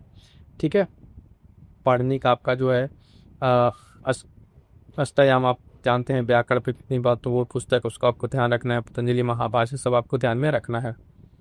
आगे बढ़ेंगे, 75 नंबर क्या कह रहा है कि किस व्यक्ति को द्वितीय अशोक, किस व्यक्ति को जो है द्वितीय अशोक कहा जाता है, प्रश्न संख्या 75 पे आपको ध्यान रखना है। तो ध्यान दीजिएगा ऑप्शन डी, हर्षवर्धन के बारे में बातें कही जाती है कि ये द्वितीय अशोक था। अगला प्रश्न ये कह रहा है कि सम्राट हर्ष ने अपनी राजधानी थानेश्वर से कहाँ स्थानांतरित की थी, कह रहा है प्रयाग, दिल्ली, दो ऑप्शन और इसमें, कन्नौज और राजगिरी। तो 76 का सही आंसर क्या हो जाएगा, ऑप्शन सी कन्नौज। जो हर्षवर्धन जो है अपनी राजधानी थानेश्वर से जो है कहाँ शिफ्ट किया था, कन्नौज में शिफ्ट किया था। तो इस चीज़ को भी आपको ध्यान में रखना है। अगला प्रश्न क्या कह रहा है साथियों, वह चालुक्य राजा कौन था जिसने हर्षवर्धन को नर्मदा के तट पर पराजित किया। वह चालुक्य राजा कौन था जिसने हर्षवर्धन को नर्मदा के तट पर पराजित किया था। तो 77 का सही आंसर क्या हो जाएगा, पुलकेशिन द्वितीय। मोस्ट इंपॉर्टेंट है, कितनी बार परीक्षाओं में प्रश्न पूछा जा चुका है, तो ध्यान रखना है, कंफ्यूज नहीं होना है। पुलकेशिन द्वितीय जो है इन्होंने जो है क्या है हर्षवर्धन को यहाँ पर हराया था। अगला देखिएगा, बहुत ही बेहतरीन प्रश्न, शून्य का आविष्कार किया था। तो आप सभी को पता है किसी के आंसर गलत नहीं होने चाहिए 78 में। ठीक है ना, शून्य का आविष्कार की बात कर रहा है। शून्य का आविष्कार देखिएगा यहाँ पर किससे रिलेट किया गया है, तो ध्यान रखिएगा क्या हो जाएगा यहाँ पर सही आंसर आपका ऑप्शन है आर्यभट्ट, यहाँ पर सही आंसर हो जाएगा। अगला प्रश्न 79 नंबर क्या कर रहा है, एलोरा गुफाओं का निर्माण कराया था। एलोरा गुफाओं का निर्माण की अगर बात करेंगे साथियों, तो सही आंसर क्या जाएगा, ऑप्शन सी का राष्ट्रकूटों ने कराया था। इंपॉर्टेंट है, एलोरा गुफा से रिलेटेड कई बार प्रश्न पूछा जा चुका है, तो ध्यान रखेंगे किन गुफाओं का निर्माण कब किसके शासनकाल में हुआ, ये सब भी बातें आपको ध्यान में रखनी है। अगला प्रश्न कह रहा है, उड़ीसा में कोणार्क मंदिर का जो है निर्माण किसने करवाया था। उड़ीसा में कोणार्क मंदिर का जो है निर्माण किसने करवाया था, फटाफट से आंसर कीजिएगा। प्रश्न क्या 80 जो है यहाँ पर आपको बताना है। 78 हो गया, 79 हमने कर लिया, 80 नंबर में देखना है। तो कोणार्क मंदिर की बात करें तो नरसिंह देव प्रथम का नाम आता है, यानी ऑप्शन ए यहाँ पर सही उत्तर आपका हो जाएगा। अगला प्रश्न 81 नंबर क्या है, मोहम्मद बिन कासिम था, तुर्क था, अरब या मंगोल, तुर्क अफगान क्या था। मोहम्मद बिन कासिम के बारे में अगर आप बात करेंगे तो सही आंसर क्या हो जाएगा, ये एक अरब था। ठीक है, अरब इन्वेडर था। अगला प्रश्न 82 नंबर, निम्न में से किसका संबंध महमूद गजनवी से था। इसका संबंध महमूद गजनवी से था, कर अलबरूनी, सामी, बर्नी, इब्न बतूता। तो सही आंसर क्या हो जाएगा 82 का साथियों, ऑप्शन है अलबरूनी। अलबरूनी का संबंध है क्या है, महमूद गजनवी से था। आगे बढ़ेंगे, अगला प्रश्न है, कह रहा है कि महमूद गजनवी का दरबारी इतिहासकार कौन था। महमूद गजनवी का दरबारी इतिहासकार कौन था, 83 नंबर का आपको बताना है। फटाफट से सही आंसर देगा ऑप्शन बी, उतबी। क्या नाम था, उतबी। ठीक है, इसको आपको ध्यान में रखना है। अगला प्रश्न क्या, 84 नंबर, महमूद गजनवी के भारत पर आक्रमण का प्रमुख उद्देश्य क्या था। ठीक है, प्रमुख उद्देश्य क्या था महमूद गजनवी के भारत पर आक्रमण का प्रमुख उद्देश्य क्या था। तो ध्यान दीजिएगा, इसका उद्देश्य जो था मूर्तियां तोड़ना, मंदिरों को लूटना। ठीक है, ये क्या था, इसका जो है प्रमुख इस तरीके था, मध्य एशिया में बड़े साम्राज्य की स्थापना के लिए धन संग्रह कर रहा था। ये स्टार्टिंग के आपके ऑप्शन देख रहे हैं, जो यहाँ पे सही उत्तर है वो क्या करता था, मध्य एशिया में बड़े साम्राज्य की स्थापना करना चाहता था और उसके लिए धन संग्रह कर रहा था। क्या कर रहा था, धन संग्रह। तो उसके लिए जो बार बार का था, और सारा उस टाइम आपको देखेंगे जो मंदिरों में धन उस समय संचित करने की सबसे बड़ी जगह थी, तो उस मंदिरों को बार बार लूटा और उसमें मंदिरों को नुकसान भी उसने पहुंचाया है। ठीक है, तो दिए गए ऑप्शंस में से आपको अप्रोप्रिएट बताना है, तो इस चीज़ को ध्यान रखिएगा, है ना। तो इस हिसाब से यहाँ पर डी यहाँ पर सही उत्तर बताया गया है। अगला प्रश्न 85 नंबर, मोहम्मद गोरी के आक्रमण के समय पृथ्वीराज चौहान निम्न में से किन राजाओं का जो किन स्थानों का शासक था। ठीक है, तो मोहम्मद गोरी के बारे में 85 नंबर फटाफट से आंसर करेंगे, सही आंसर हो जाएगा ऑप्शन दिल्ली व अजमेर, ऑप्शन बी दिल्ली व अजमेर की यहाँ पर बात की जा रही है। अगला 86 नंबर का, पृथ्वीराज चौहान के दरबारी कवि का नाम क्या था। पृथ्वीराज चौहान के दरबारी कवि का नाम जो है क्या था, तो ध्यान दीजिए ऑप्शन बी चंद्र बरदाई, चंद्र बरदाई नाम था, ऑप्शन बी सही उत्तर हो जाएगा। Next question 87 number, Qutub Minar का नाम किस सूफी संत के नाम पर रखा गया। ठीक है, ऑप्शन देख लेते हैं यहाँ पर। निजामुद्दीन औलिया है, मोइनुद्दीन चिश्ती है, कुतुबुद्दीन बख्तियार काकी है, सलीम चिश्ती है। तो कुतुबुद्दीन मीनार का नाम जो है ऑप्शन सी कुतुबुद्दीन बख्तियार काकी के नाम पर जो है इसको रखा गया है। ठीक है, इसको आपको ध्यान में रखना है। अगला क्वेश्चन क्या कह रहा है कि क्वेश्चन 87 था ना, हाँ ठीक है, 87 का सी हो गया। अगला 88 देखिएगा क्या कह रहा है, कुतुब मीनार का निर्माण किसके कार्यकाल में पूरा हुआ है। यहाँ पे पूछ रहा है पूरा हुआ, 88 में पूछ रहा है पूरा हुआ, तो ध्यान दीजिएगा इल्तुतमिश के काल में। ऑप्शन डी क्या हो जाएगा, सही उत्तर हो जाएगा इल्तुतमिश। अगला प्रश्न 89 नंबर, रजिया सुल्ताना गुलाम वंश के किस सुल्तान की पुत्री थी। रजिया सुल्ताना किस शासक की पुत्री थी, 89 नंबर आपको बताना है। तो इल्तुतमिश, ऑप्शन ए सही उत्तर हो जाएगा इल्तुतमिश। ये पहली सुल्तान थी जो है आप देखेंगे गुलाम वंश में जो इस तरीके से शासन की थी। अगला प्रश्न देखिएगा 90 नंबर क्या कह रहा है, आगे आ जाइए, बहुत नीचे आके हम लोग अगला प्रश्न हम लोग कहाँ कर रहे थे, हाँ क्वेश्चन क्या कह रहा है, निम्न में से दरवेश राजा के नाम से प्रसिद्ध था। दरवेश राजा के नाम से कौन प्रसिद्ध है, यहाँ पे ऑप्शन है बलबन। बलबन के बारे में कई सारी चीज़ें आपको पढ़ने को मिलेंगी। ठीक है, जैसे रक्त और लौह की नीति है ना, सिजदा पापोश है ना, ये सब चीज़ें यह बलबन के समय में आपको देखने को मिलेंगी। अगला 91 देखिएगा, अमीर खुसरो किसका दरबारी कवि था। अमीर खुसरो किसका दरबारी कवि था। 91 नंबर का सही आंसर क्या हो जाएगा, option B Alauddin Khilji. Clear है, चलिए आगे बढ़ेंगे। अगला प्रश्न क्या कह रहा है, मोहम्मद बिन तुगलक के शासनकाल में कौन सा अफ्रीकी की यात्री आया था। ठीक है, मोहम्मद बिन तुगलक के काल में 92 में, तो ऑप्शन ए हो जाएगा इब्न बतूता। ठीक है, इब्न बतूता आया था। कहाँ का यात्री था जरा कमेंट करके बताएंगे। इस तरीके के जितने विदेशी यात्री आए हैं अलग अलग काल समय में राजाओं के दरबार में, उसको आपको ध्यान रखना है, वहाँ से प्रश्न पूछा जाता है। ठीक है, चलिए अगला प्रश्न, निम्नलिखित में से किसने कुतुब मीनार के निर्माण में योगदान नहीं दिया। कई सारे लोगों ने योगदान दिया है, जिसमें आपको बताना है जिन्होंने इसमें योगदान नहीं दिया। 93 का आपका आंसर क्या हो जाएगा, ऑप्शन सी अलाउद्दीन खिलजी का इसमें नाम नहीं है। कुतुबुद्दीन ऐबक ने स्टार्ट कराया था, ठीक है, इल्तुतमिश ने इसको पूरा करा, फिर बाद में फिरोज तुगलक ने भी उसमें कुछ मेंटेनेंस कराया था। तो सी यहाँ पर जो नहीं पूछा है, तो हमारा आंसर सी सही उत्तर हो जाएगा।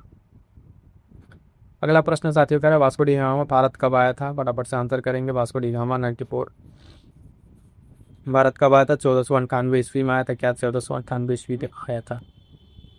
आगे बढ़ेंगे। अगला प्रश्न जो है 95 नंबर, आगरा नगर की स्थापना किसने की और उसे अपनी द्वितीय राजधानी बनाया।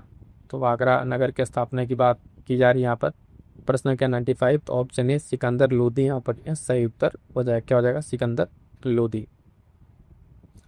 अगला प्रश्न है, इब्राहिम लोदी को परास्त करने वाला राजपूत शासक कौन था। इब्राहिम लोदी को परास्त करने वाला जो है राजपूत शासक की बात की जा रही है। प्रश्न संख्या 96 देखिएगा, तो ऑप्शन बी है राणा सांगा। क्या हो जाएगा, राणा सांगा यहाँ पर सही उत्तर हो जाएगा।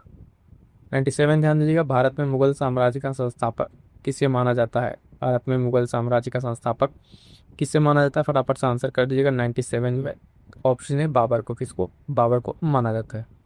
आगे बढ़ेंगे साथियों, अगला प्रश्न देखेंगे, बहुत ही बेहतरीन प्रश्न है। पानीपत के प्रथम युद्ध में किस सल्तनत कालीन शासक को परास्त कर बाबर ने भारत में मुगल सत्ता की स्थापना की थी। ठीक है, पर मुगल सत्ता की स्थापना की थी, तो देखिएगा किसको, इब्राहिम लोदी को हराया था। 98 क्या हो जाएगा, सबके आंसर सही आ रहे हैं। चलिए ठीक है, इब्राहिम लोदी जो यहाँ पर सही आंसर हो जाएगा। अगला प्रश्न देखिएगा 99 नंबर, मुगल काल में सेना का प्रधान निम्न में से कौन था। मुगल काल में सेना का प्रधान की बात करेंगे तो कौन था, मीर बख्शी था। ऑप्शन बी सही उत्तर हो जाएगा, मीर बख्शी। ध्यान रखेंगे, इंपॉर्टेंट है। अगला प्रश्न 100 नंबर, शेर शाह सूरी का मकबरा स्थित है। शेर शाह सूरी का मकबरा जो है स्थित है, कहाँ स्थित है, तो ऑप्शन बी सासाराम में स्थित है। कहाँ पे साथियों, सासाराम में स्थित है। इंपॉर्टेंट क्वेश्चन है, कई बार परीक्षाओं में ये पूछा जा चुका है, तो इसको आपको ध्यान में रखना है। अगला प्रश्न ध्यान दीजिएगा, प्रश्न संख्या 101 क्या कह रहा है कि चांदी का सिक्का किसने शुरू किया। फटाफट से आंसर कीजिए। 101 का आंसर क्या हो जाएगा, ये भी ऑप्शन बी होगा, शेर शाह के द्वारा यहाँ पर शुरू किया गया, जो दिए गए ऑप्शन के हिसाब से आपको बताना है। अगला बहुत बेहतरीन प्रश्न कह रहा है, किस मुगल शासक की मृत्यु जो है सीढ़ियों से गिरने के कारण हुई थी। तो आंसर आपको पता होगा, तो हो जाएगा ऑप्शन सी हुमायूं का। किसका, हुमायूं की मृत्यु जो है यहाँ पर सीढ़ियों से गिरने से हुई थी। अगला प्रश्न साथियों कह रहा है कि शेर शाह सूरी के समय कौन सा विद्वान था जिसने पद्मावत की रचना की थी। बहुत ही बेहतरीन प्रश्न है और कई बार परीक्षा में पूछा जा चुका है, इंपॉर्टेंट लगा के स्टार लगा लीजिएगा। पद्मावत की रचना जो है इसमें किसके द्वारा की गई है, तो ऑप्शन बी मलिक मोहम्मद जायसी के द्वारा। किसके द्वारा, प्रश्न संख्या 103 मलिक मोहम्मद जायसी। अगला प्रश्न है अष्टप्रधान जो है नाम की मंत्री परिषद थी, तो अष्टप्रधान नामक जो है मंत्री परिषद जो है किसके उसमें थी, तो ये आपको बताना है। ठीक है, किस प्रशासन में थी, तो आप ध्यान दीजिए ऑप्शन डी मराठा प्रशासन में। किसमें, मराठा प्रशासन में अष्टप्रधान नाम की मंत्री परिषद देखने को मिलती है। अगला प्रश्न साथियों कह रहा है शिवाजी की राजधानी कहाँ पर थी, शिवाजी की राजधानी कहाँ पर थी, 105। फटाफट से आंसर कीजिएगा, तो सही उत्तर हो जाएगा ऑप्शन ए रायगढ़। क्या थी, रायगढ़ थी। 105 का सही आंसर ए हो जाएगा। अगला प्रश्न साथियों कह रहा है कि मराठों को एक शक्ति के रूप में किसने संगठित किया था। ठीक है, तो साहू, शिवाजी, बालाजी विश्वनाथ, बालाजी बाजीराव। ऑप्शन में बताना है 106। आप फटाफट से आंसर कीजिएगा, तो ऑप्शन सी शिवाजी ने। किसने, शिवाजी ने जो है मराठों को जो एक शक्ति के रूप में संगठित करने का कार्य किया था। अगला प्रश्न साथियों कह रहा है शिवाजी के शासन में पेशवा कौन थे, तो जो अष्टप्रधान मंत्री काउंसिल थे उसमें पेशवा भी थे, और ये पेशवा कौन थे, तो ध्यान दीजिएगा ये प्रधानमंत्री थे। कौन थे, प्रधानमंत्री थे। ठीक है, अगला देखिएगा इसी में रिलेटेड प्रश्न है, कह रहा है कि प्रथम पेशवा कौन थे। क्या था, प्रथम पेशवा कौन थे, 108 में ध्यान दीजिएगा प्रथम पेशवा कौन थे, तो ध्यान दीजिएगा बालाजी है ना विश्वनाथ, बालाजी विश्वनाथ जो है प्रथम पेशवा थे। अगला प्रश्न है कि निम्नलिखित में से कौन शिवाजी के आध्यात्मिक गुरु थे। शिवाजी के आध्यात्मिक गुरु की अगर हम बात करेंगे साथियों, तो ध्यान दीजिए क्या हो जाएगा, सही आंसर ऑप्शन सी हो जाएगा रामदास। क्या हो जाएगा, रामदास जो है सही आंसर यहाँ पर हो जाएगा। ठीक है, चलिएगा आगे बढ़ेंगे। अगला प्रश्न क्या कह रहा है, 110। शिवाजी की मृत्यु के बाद उनके किन पुत्रों में उत्तराधिकार के लिए संघर्ष हुआ था। ठीक है, शांबाजी, राजा राम। तो ऑप्शन से आपको देख के फटाफट से आंसर बताने हैं। प्रश्न संख्या 110 जो है इसका सही उत्तर क्या हो जाएगा, ऑप्शन ए संभाजी और राजा राम में जो है क्या हुआ था, संघर्ष हुआ था उत्तराधिकार को लेकर के। अगला बहुत बेहतरीन प्रश्न है, कह रहा है कि पुरंदर की संधि संपन्न हुई। ठीक है, पुरंदर की संधि कब संपन्न हुई थी, फटाफट से आंसर कर दीजिएगा। प्रश्न संख्या 111 सही आंसर हो जाएगा ऑप्शन सी 1665 ईस्वी में हुई थी। कब, 1665 ईस्वी में। अगला प्रश्न है पेशवाओं की श्रृंखला में अंतिम पेशवा थे। पेशवाओं की जो श्रृंखला चली, प्रश्न संख्या 112 कह रहा है उसमें अंतिम पेशवा कौन थे, तो पेशवा बाजीराव द्वितीय। ऑप्शन डी यहाँ पर सही आंसर हो जाएगा आपके लिए। ठीक है, चलिएगा आगे बढ़ेंगे साथियों। आई होप सो आप सभी साथियों को क्वेश्चंस की प्रैक्टिस करने में मज़ा आ रहा है। तो जितने साथी हैं एक बार आप वीडियो को लाइक कर दें। जो लोग देख रहे हैं, आपका चैनल आपका परिवार है, आपके लिए सारा कंटेंट बनाया गया है, और बाकी अन्य क्लासेस के लिए आप प्लेलिस्ट जरूर चेक कर लीजिएगा। ठीक है, अगला प्रश्न 113 नंबर, अंग्रेजों ने अपनी दक्षिण की प्रथम फैक्ट्री कहाँ स्थापित की थी। दक्षिण की जो है प्रथम फैक्ट्री कहाँ स्थापित की थी, कलकत्ता, अहमदाबाद, बड़ौच या मछलीपट्टनम में। ठीक है, दक्षिण की बात कर रहा है, दक्षिण की प्रथम फैक्ट्री अंग्रेजों के द्वारा। प्रश्न क्या 113 नंबर का आपको आंसर बताना, सही आंसर हो जाएगा ऑप्शन डी मछलीपट्टनम में। कहाँ पे, मछलीपट्टनम, मसूलीपट्टनम भी इसको कहते हैं, तो उसको ध्यान रखिएगा। अगला प्रश्न है, भारत में फ्रांसीसियों ने अपना सबसे पहला कारखाना निम्न स्थानों में कहाँ लगाया। भारत में फ्रांसीसियों ने अपना पहला कारखाना निम्न स्थानों में कहाँ लगाया था। फटाफट से आंसर करिएगा। प्रश्नों के 114 नंबर का आंसर ऑप्शन है सूरत। क्या हो जाएगा, सूरत। चलिएगा आगे बढ़ेंगे। अगला प्रश्न इंपॉर्टेंट है, भारत का प्रथम गवर्नर जनरल कौन था। स्टार लगा लीजिए, कई बार परीक्षाओं में पूछा जा चुका है, मोस्ट इंपॉर्टेंट प्रश्न है साथियों। भारत का प्रथम गवर्नर जनरल कौन था। प्रश्न के 115 सही आंसर है ऑप्शन बी वॉरेन हेस्टिंग्स। कौन सा, वॉरेन हेस्टिंग्स। अच्छा, जितने गवर्नर जनरल हैं जैसे लॉर्ड क्लाइव, लॉर्ड कॉर्नवालिस, ठीक है, वेलेस्ली, इन सबके जो किए गए कार्य हैं उनसे प्रश्न पूछा जाता है, तो इस पर एक सेपरेट क्लास है गवर्नर जनरल पे। आप प्लेलिस्ट चेक कर लीजिएगा, सर्च कर लीजिएगा, मिल जाएगी, उस क्लास को जरूर देख लीजिएगा। वहाँ से हर परीक्षा में 1-2 प्रश्न जरूर बनता है। 116 नंबर है, गोवा को सबसे पहले यूरोप के किस देश के निवासियों ने उपनिवेश बनाया। गोवा को सबसे पहले यूरोप के किस देश के निवासियों ने उपनिवेश बनाया। 116 नंबर का सही आंसर क्या हो जाएगा, ध्यान दीजिएगा ऑप्शन ए पुर्तगाल ने 1510 ईस्वी में। ठीक है, पुर्तगालियों के द्वारा बनाया गया था। अगला प्रश्न क्या है, 117 नंबर क्या है, भारत में अंग्रेजों की लूट किस महत्वपूर्ण घटना के बाद शुरू हो गई थी। भारत में जो अंग्रेजों की लूट है वो किसके बाद से ये शुरू हो गई थी। प्लासी के युद्ध के बाद, बक्सर ईस्ट इंडिया कंपनी के जो भारत में व्यापार करने की अनुमति मिली 1813 के चार्टर एक्ट के बाद। तो बेसिकली जो लूट स्टार्ट होती है ये कब स्टार्ट होती है, आपके प्लासी के युद्ध के बाद। ठीक है, प्लासी का जो युद्ध होता है उसके बाद सील रूट जो है स्टार्ट हो जाती है। ठीक है, चलिएगा आगे बढ़ेंगे। अगला प्रश्न क्या कह रहा है, सहायक संधि स्वीकार करने वाला पहला भारतीय शासक था। प्रश्न संख्या 118, सहायक संधि स्वीकार करने वाला पहला भारतीय शासक कौन था? तो ऑप्शन बी हैदराबाद का जो निजाम था इसके द्वारा स्वीकार किया गया था। अगला प्रश्न है, मराठा राज्य का दूसरा प्रवर्तक किसे कहा जाता था? प्रश्न संख्या 119, ऑप्शंस देख लेते हैं। मराठा राज्य का दूसरा प्रवर्तक की बात किया जा रहा है, राजा राम, बाजीराव प्रथम, बालाजी विश्वनाथ या बालाजी बाजीराव। तो प्रश्न संख्या 119 का सही आंसर आपको बताना है। सही आंसर हो जाए ऑप्शन बी, बालाजी विश्वनाथ को माना जाता है। ठीक है, अगला प्रश्न कह रहा है, टीपू सुल्तान की राजधानी थी। टीपू सुल्तान की राजधानी क्या थी? 120 का आंसर कर दीजिएगा। टीपू सुल्तान की राजधानी क्या थी? ध्यान दीजिएगा, ऑप्शन जो है यहाँ पर डी हो जाएगा, श्रीरंगपट्टनम जो है यहाँ पर राजधानी थी टीपू सुल्तान की।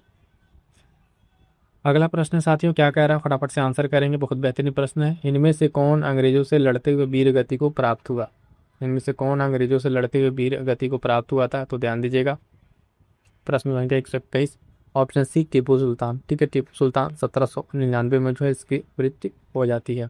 और देखिएगा हाँ, इससे टीपू सुल्तान और अंग्रेजों के बीच जो इस तरीके से मैसूर की संधि है ना, 3 संधियां हैं, मद्रास, मैंगलोर और श्रीरंगपट्टनम। ठीक है, 3 संधियां हैं, बहुत ही इंपॉर्टेंट है, इसको आपको ध्यान में रखना है। अगला प्रश्न कह रहा है, निम्नलिखित में से कौन सा व्यक्ति अलीगढ़ आंदोलन से संबंधित था? अबुल कलाम आज़ाद, आगा खां, सैयद अहमद खां, सैयद अहमद बरेलवी। तो अलीगढ़ आंदोलन की बात यहाँ पर की जा रही है, किसकी साथियों? अलीगढ़ आंदोलन की बात की जा रही है। प्रश्न संख्या 122, सही आंसर क्या हो जाएगा? Sir Syed Ahmad Khan, option C sir Syed Ahmad Khan जो है यहाँ पर सही उत्तर हो जाएगा। अगला प्रश्न है, कई बार पूछा गया है कि गुलामगिरी के लेखक कौन है? गुलामगिरी एक पुस्तक है और किसके द्वारा लिखी गई है? बहुत ही इंपॉर्टेंट पुस्तक है ना, कई बार परीक्षा में पूछा जा चुका है। तो ज्योतिबा फूले, ऑप्शन बी ज्योतिबा फूले के द्वारा लिखी गई किताब है। प्रश्न संख्या 123 का सही आंसर क्या हो जाएगा? ज्योतिबा फूले। अगला है, फारसी साप्ताहिक जो है मिरातुल अखबार, इसको प्रकाशित करते से किसके द्वारा प्रकाशित किया था? प्रश्न संख्या 124 है, फटाफट से आंसर कर दिए। मिरातुल अखबार जो है ऑप्शन बी राजा राम मोहन राय के द्वारा प्रकाशित की जाती थी। फारसी में थी, फारसी साप्ताहिक एक पत्रिका थी मिरातुल अखबार। आगे बढ़ेंगे साथियों, अगला प्रश्न, जो निम्नलिखित में से किसने आर्यों के आदि देश के बारे में लिखा था? ठीक है, प्रश्न संख्या 125 का आंसर कीजिएगा फटाफट से, ऑप्शन डी बाल गंगाधर तिलक। ठीक है, बाल गंगाधर तिलक ने इसके बारे में लिखा है। अगला प्रश्न 126 नंबर, वेदों के पुनरुत्थान का श्रेय किसे है ना, फटाफट से आंसर करिएगा। वेदों के पुनरुत्थान का श्रेय किसे? 126 नंबर का आंसर अगर आप बताएंगे तो क्या हो जाएगा? Option C Swami Dayanand Saraswati. क्या हो जाएगा? स्वामी दयानंद सरस्वती जो है वेदों की ओर लौटो। 27 नंबर में कह रहा है, निम्न महापुरुषों में से कौन भारतीय जागृति का जनक कहलाता है? ठीक है, 127 का आपका आंसर करना है। तो ऑप्शन बी राजा राम मोहन राय को जो है आधुनिक का पितामह कहा जाता है, आधुनिक भारतीय संस्कृति का। तो इनको ध्यान रखेंगे। अगला प्रश्न 128 नंबर कह रहा है कि वर्ष 1893 में शिकागो में आयोजित अंतर्राष्ट्रीय धर्मों की संसद में किसका नाम जुड़ा हुआ है? ठीक है, तो इससे जो है यहाँ पे किसका नाम है? Swami Vivekananda, option C. किसी का गलत नहीं होना चाहिए, सबके आंसर सही आ रहे हैं। चलिए ठीक है, 128 का सी सही उत्तर हो जाएगा। अगला है, फिनिक्स फार्म की स्थापना किसने की थी? फिनिक्स फार्म जो है इसकी स्थापना जो की गई थी आपको बताना है। इसकी स्थापना ऑप्शन बी महात्मा गांधी के द्वारा की गई थी, है ना। स्वामी दयानंद सरस्वती का मूल नाम था, स्वामी दयानंद सरस्वती का जो है मूल नाम की बात करेंगे तो इनका नाम क्या था, है ना, इनका मूल नाम क्या था? तो मूल शंकर था। क्या था? मूल शंकर, ऑप्शन डी यहाँ पर सही उत्तर हो जाएगा। अगला प्रश्न साथियों कह रहा है, निम्नलिखित में से वह प्रथम भारतीय व्यक्ति कौन था जिसे ब्रिटिश संसद के लिए चुना गया था? ब्रिटिश संसद के लिए 131 नंबर में सही आंसर आपको बताना है। तो दादा भाई नौरोजी। ठीक है, ये प्रथम व्यक्ति थे जिन्हें ब्रिटिश संसद के लिए क्या किया गया था? चुना गया था। अगला मोस्ट इंपॉर्टेंट, इंडियन एसोसिएशन का संस्थापक निम्न में से कौन था? इंडियन एसोसिएशन, ठीक है, अलग अलग तरीके की जो कांग्रेस से पूर्व संस्थाएं थी उनके बारे में प्रश्न पूछा जाता है, तो आपको ध्यान में रखना है। इंडियन एसोसिएशन, फटाफट से आंसर कीजिए। 132 का सही आंसर हो जाएगा ऑप्शन ए सुरेंद्र नाथ बनर्जी। क्या हो जाएगा? सुरेंद्र नाथ बनर्जी जो है सही उत्तर अगला प्रश्न है, गीता रहस्य नामक पुस्तक के लेखक कौन थे?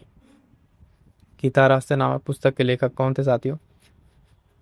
फटाफट से आंसर कर दीजिएगा। 133 सी हो जाएगा लोकमान्य तिलक। 133 का जो है सी लोकमान्य तिलक। भारतीय ब्रह्म समाज की स्थापना किसने की थी? तो भारतीय ब्रह्म समाज 134 नंबर, फटाफट से आंसर कीजिए। केशव चंद्र सेन के द्वारा की गई थी। ठीक है, ब्रह्म समाज की स्थापना राजा राम मोहन राय के द्वारा की गई थी।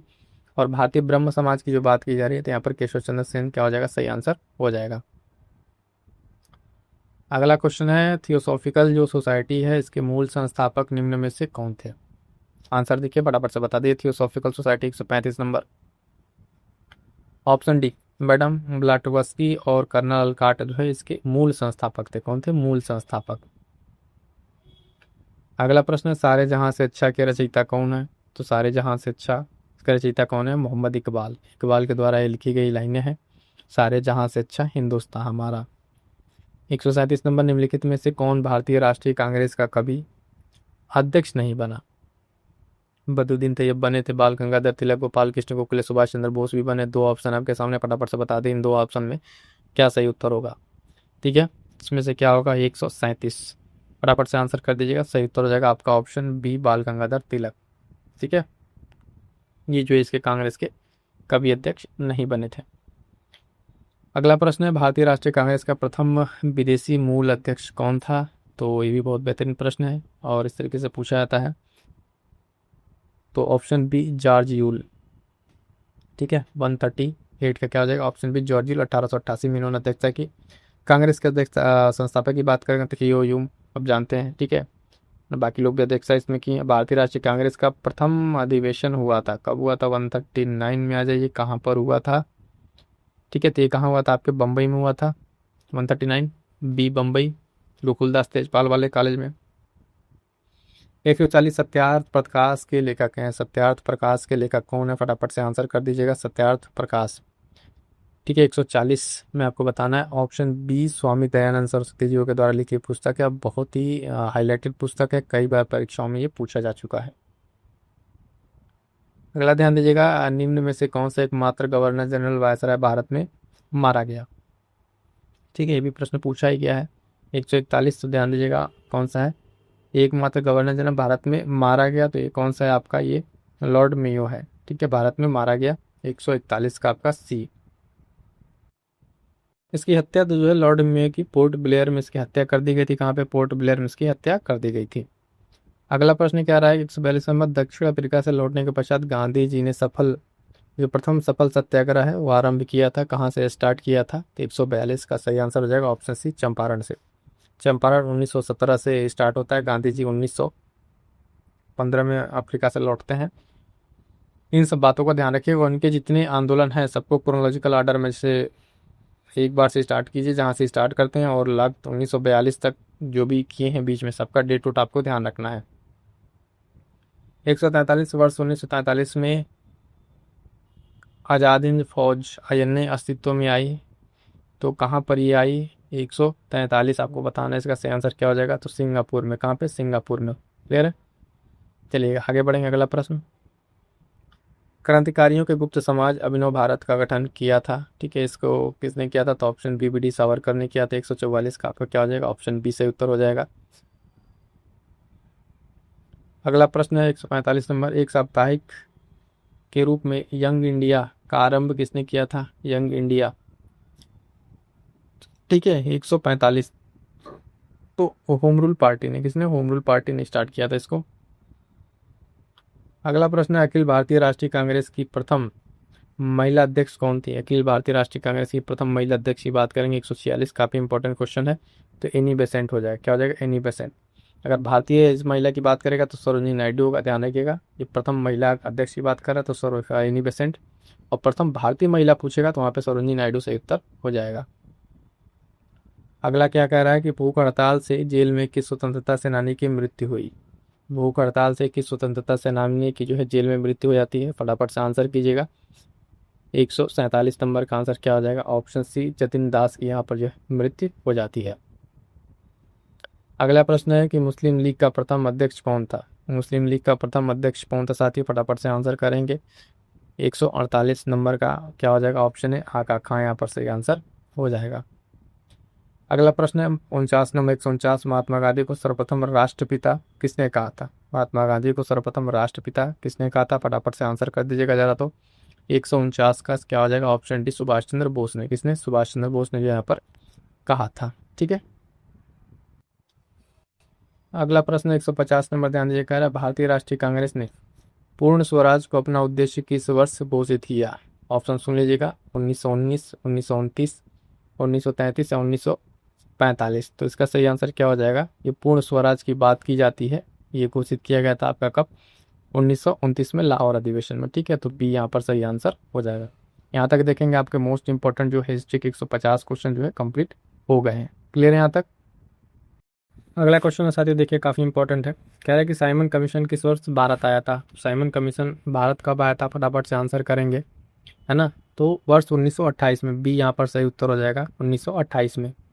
आगे बढ़ेंगे साथियों, अगला प्रश्न क्या कह रहा है, देखिए बहुत ही बेहतरीन क्वेश्चन है, मोस्ट इंपॉर्टेंट लगा लीजिए इस क्वेश्चन को, कई बार परीक्षाओं में ये पूछा जा चुका है।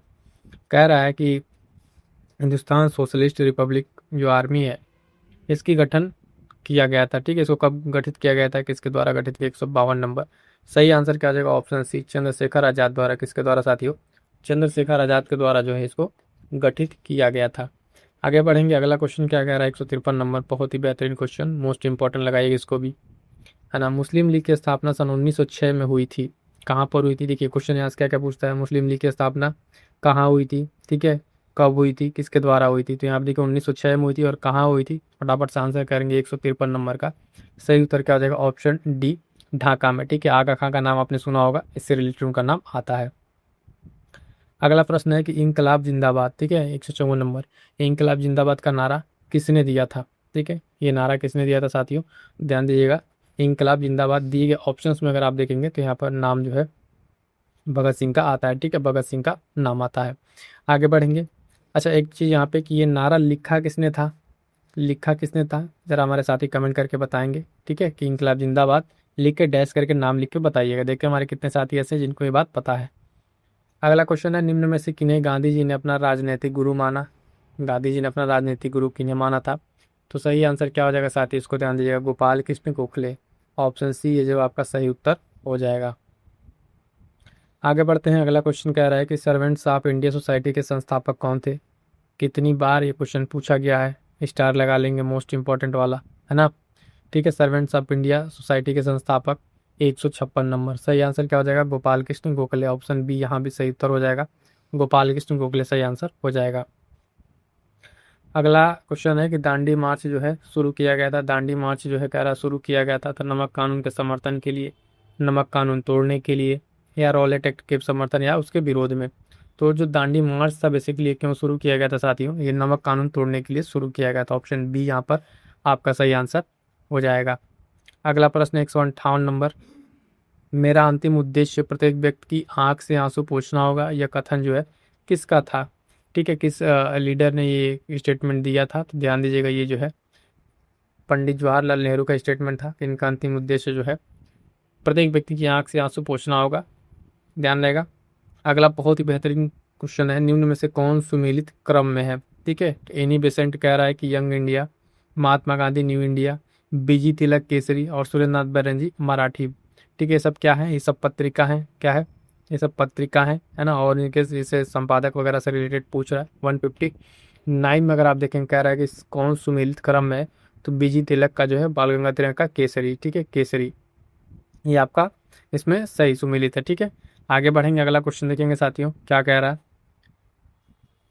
अगला क्वेश्चन है कि जय हिंद का नारा जो है किसका नारा था, जय हिंद का नारा तो आप सभी जानते हैं, क्वेश्चन किसी का गलत नहीं होना चाहिए, सुभाष चंद्र बोस का जो है ऑप्शन बी हो जाएगा। आगे बढ़ेंगे साथियों, अगला प्रश्न क्या कह रहा है, 61 नंबर, 1928 ईस्वी में साइमन कमीशन भारत में किस उद्देश्य से आया। 1928 में देखिए अभी क्वेश्चन पूछा कि साइमन कमीशन भारत कब आया था, तो 1928 में किस उद्देश्य से आया था। तो उसका उद्देश्य जो है वो क्लियर था, क्या था उसका उद्देश्य, तो प्रशासनिक सुधार पर विचार के लिए आया था। किसके लिए, प्रशासनिक सुधार पर विचार के लिए। ऑप्शन ए क्या हो जाएगा यहाँ पर सही उत्तर हो जाएगा। अगला प्रश्न 162, 1911 में जब राजधानी कलकत्ता से दिल्ली लाई गई उस समय भारत का वायसराय कौन था। ठीक है, बहुत प्यारा प्रश्न है, कई बार परीक्षा में पूछा जा चुका है। फटाफट से आंसर करिएगा 162 का। बहुत सारे लोग गलत आंसर कर रहे हैं, ध्यान दीजिएगा, इस तरह क्वेश्चन गलत नहीं होने चाहिए। ये ईयर भी याद रखिएगा, पूछता है कि कलकत्ता से दिल्ली जो है ट्रांसफर की गई थी तो 1911 वाला, उस समय वायसराय कौन था? तो इसका सही आंसर क्या हो जाएगा साथियों? Option D, Lord Hardinge. क्या है? ऑप्शन डी है, लॉर्ड हार्डिंग जो इस समय क्या था? वायसराय था। अगला क्वेश्चन 163 नंबर क्या कह रहा है? असहयोग आंदोलन 1920 में प्रारंभ हुआ, बताइए कब समाप्त हुआ। ठीक है, असहयोग आंदोलन 1920 में स्टार्ट होता है, समाप्त कब होता है? ये प्यारा सा प्रश्न आपसे पूछा है। हमारे जितने साथी हैं, जिन लोगों ने पढ़ रखा है, गलत आंसर बिल्कुल ना करें, उससे बचिए कि क्वेश्चन आपके लिए बहुत इंपॉर्टेंट है। 163 का क्या हो जाएगा? ऑप्शन सी, 1922 में जो है इसका समापन किया गया था। ठीक है, चलिएगा अगला प्रश्न क्या कह रहा है कि गांधी जी, 164 नंबर, गांधी जी की जो है मृत्यु पर किसने कहा था कि हमारे जीवन से प्रकाश चला गया? ठीक है, गांधी जी की मृत्यु पर किसने कहा था कि हमारे जीवन से प्रकाश चला गया? 164 का सही आंसर क्या हो जाएगा आपका? जवाहरलाल नेहरू जी ने कहा था। तो इनका नाम याद रखेंगे और ये स्टेटमेंट, ठीक है, स्टेटमेंट दे किस तरीके से प्रश्न पूछता है तो ये बात आपको ध्यान रखना है। अगला क्वेश्चन है साथी 165, क्रिप्स जो है मिशन भारत में कब आया? क्रिप्स मिशन भारत में कब आया? फटाफट से आंसर करेंगे 165। सही उत्तर हो जाएगा ऑप्शन बी, वर्ष 1946 में। कब? क्रिप्स जो है ना 165, क्रिप्स, एक मिनट, 146 नहीं होगा आपका क्रिप्स के लिए, ध्यान दीजिएगा, इसको सही कर लीजिएगा, ये आपका ऑप्शन सी होगा, 1942 होगा। ठीक है, 1946 में आपका कैबिनेट आया था, कौन सा वाला? कैबिनेट मिशन आया था। ठीक है, तो उससे कंफ्यूज ना होइएगा। ठीक है, इसको सी सही उत्तर आपका हो जाएगा। अगला प्रश्न है क्या कह रहा है साथियों? अगला प्रश्न है भारत में खिलाफत आंदोलन कब प्रारंभ हुआ? तो खिलाफत आप सभी को पता है कब? 1920 में आपका खिलाफत आंदोलन क्या हो गया? 1920 में आपका ये प्रारंभ हुआ था। द्वितीय महा जो युद्ध है वो कब समाप्त हुआ? द्वितीय विश्व युद्ध की बात कर रहा है 167। सही आंसर क्या हो जाएगा साथी आपका? ऑप्शन डी, वर्ष 1945 में। कब? 1945 में ये समाप्त होता है। अगला प्रश्न कह रहा है जलियांवाला बाग की घटना के समय भारत के वायसराय कौन थे? जलियांवाला जब बाग हत्याकांड होता है तो उस समय वायसराय कौन थे? तो लॉर्ड चेम्सफोर्ड। कौन? Lord Chelmsford. कंफ्यूज ना होइएगा, यहाँ पे पूछा है कि वायसराय कौन थे, किसने गोली चलवाई थी, ये नहीं पूछा है। ठीक है, तो इस चीज़ से आपको ध्यान रखना है। अगला प्रश्न है कि बंगाल के विभाजन के समय भारत में ब्रिटिश वायसराय कौन थे? कब कह रहा है? बंगाल विभाजन के समय जो पूछ रहा है उस समय कौन था? 169 का सही आंसर होगा लॉर्ड कर्जन। क्या हो जाएगा? लॉर्ड कर्जन जो आपके यहाँ पर सही उत्तर हो जाएगा। ठीक है, अगला क्वेश्चन है साथियों, निम्नलिखित में से कौन क्रांतिकारी से आध्यात्मिक नेता इसमें से बन गए? क्रांतिकारी थे फिर बाद में आध्यात्मिक इनका जुड़ाव हो गया। तो अरविंद घोष। ठीक है, अरविंद घोष बहुत क्रांतिकारी नेता थे, बाद में आध्यात्मिक जुड़ के आगे बढ़े। अगला प्रश्न 1917 के चंपारण सत्याग्रह का संबंध किससे था? तो आइए ऑप्शंस देख लेते हैं इसका क्या है। ठीक है, ऑप्शंस आपके सामने कह रहा है कि कपास के मजदूरों से, कपड़ा मजदूर, नील की खेती करने वाले, जूट पैदा करने वाले। आपको सही उत्तर पता चल गया होगा, ऑप्शन सी, नील की खेती करने वालों से। किससे? नील की खेती करने वालों से जो है यहाँ पर इनका संबंध था। कौन सा? चंपारण सत्याग्रह गांधी जी के द्वारा किया गया। अगला प्रश्न 172, निम्नलिखित में से किस क्रांतिकारी को मृत्युदंड नहीं दिया गया था? दिए गए नाम में अगर आप देखें तो भगत सिंह, राजगुरु, खुदीराम बोस, चंद्रशेखर आजाद, इसमें किसको फांसी नहीं दी गई थी? 172 का सही आंसर क्या आ जाएगा? ऑप्शन सी, चंद्रशेखर आजाद को। ठीक है, इनको फांसी नहीं दी थी, भगत सिंह, राजगुरु, खुदीराम बोस को फांसी दी गई थी। अगला प्रश्न ये कह रहा है केसरी नामक समाचार पत्र का प्रकाशन किसने किया? केसरी, फटाफट से आंसर करेंगे 173। तो लोकमान्य तिलक, बाल गंगाधर तिलक, बीजी तिलक। ठीक है, आपको याद रखना है, इन्होंने केसरी और मराठा दो पत्रिका थी, इसका इन्होंने संपादन किया। आगे बढ़ेंगे साथियों, अगला प्रश्न क्या कह रहा है देखिए, बहुत प्यारा प्रश्न है। मुस्लिम लीग की स्थापना 1906 में ढाका में हुई, इसका श्रेय निम्न में से किससे प्राप्त? तभी क्वेश्चन हमने देखा, पूछा था कि कहाँ पे हुआ था, तो ना मुस्लिम लीग और 1906, इस तरह के प्रश्न अक्सर पूछे जाते हैं। तो ध्यान दीजिएगा यहाँ पर जो नाम आपका आएगा, क्या नाम आएगा? 174 का जो है सलीमुल्लाह। ठीक है, आगा कहाँ सलीमुल्लाह इन लोगों का नाम आता है, जो आप ऑप्शन में देखिए मार दीजिएगा। अगला प्रश्न है 175, मेरे ऊपर पड़ा हुआ एक लाठी का प्रहार, एक एक जो लाठी का प्रहार है अंग्रेजी साम्राज्य के ताबूत में कील की तरह सिद्ध हो गए। ये कथन किसके हैं? ये शब्द किसके हैं? तो ये शब्द जो थे आप ध्यान रखेंगे, लाला लाजपत राय के थे, है ना, उनके ऊपर लाठी चार्ज में इनकी मृत्यु हो जाती है और इन्होंने वो स्टेटमेंट दिया था और बात उनकी बिल्कुल सही थी।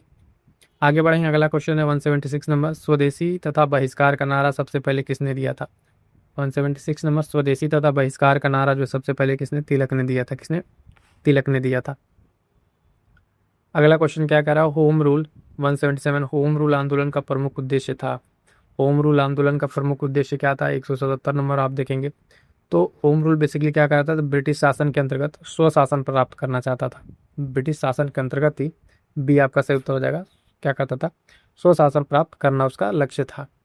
अगला 178, महात्मा गांधी ने सत्याग्रह का तरीका सर्वप्रथम कहाँ अपनाया? महात्मा गांधी ने सत्याग्रह का तरीका सर्वप्रथम कहाँ अपनाया था? 170 आपका 8 का आंसर क्या हो जाएगा? फटाफट से आंसर करेंगे। ऑप्शन सी दक्षिण अफ्रीका में। कहाँ पे साथियों? ऑप्शन सी हो जाएगा दक्षिण अफ्रीका में।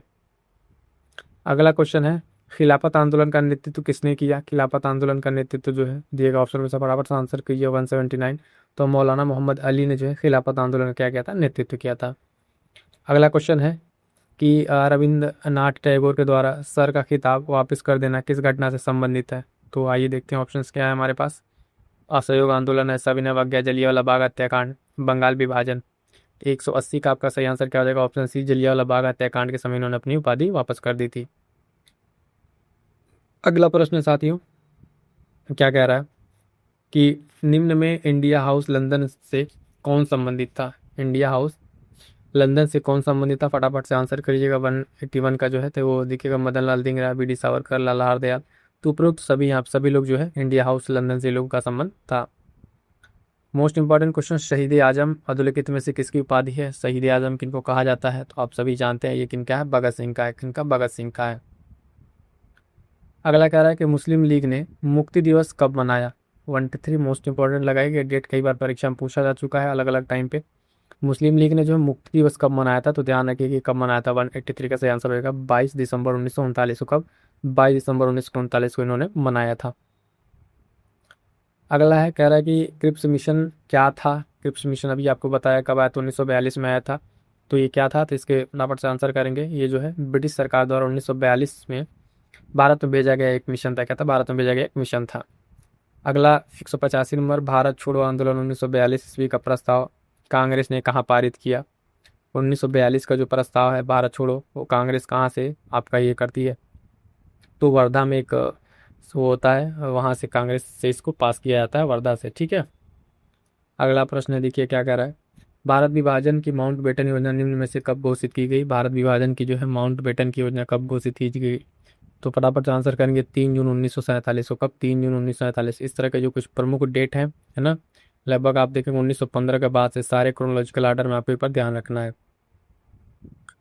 अगला 187, पाकिस्तान निर्माण के सदैव कट्टर विरोधी कौन रहे? ठीक है, जो पाकिस्तान निर्माण के विरोधी रहे। तो इसमें सही आंसर जो ऑप्शन आपके सामने है इसमें क्या हो जाएगा? अबुल कलाम आज़ाद।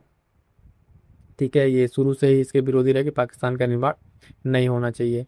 अगला 188 क्या कह रहा है?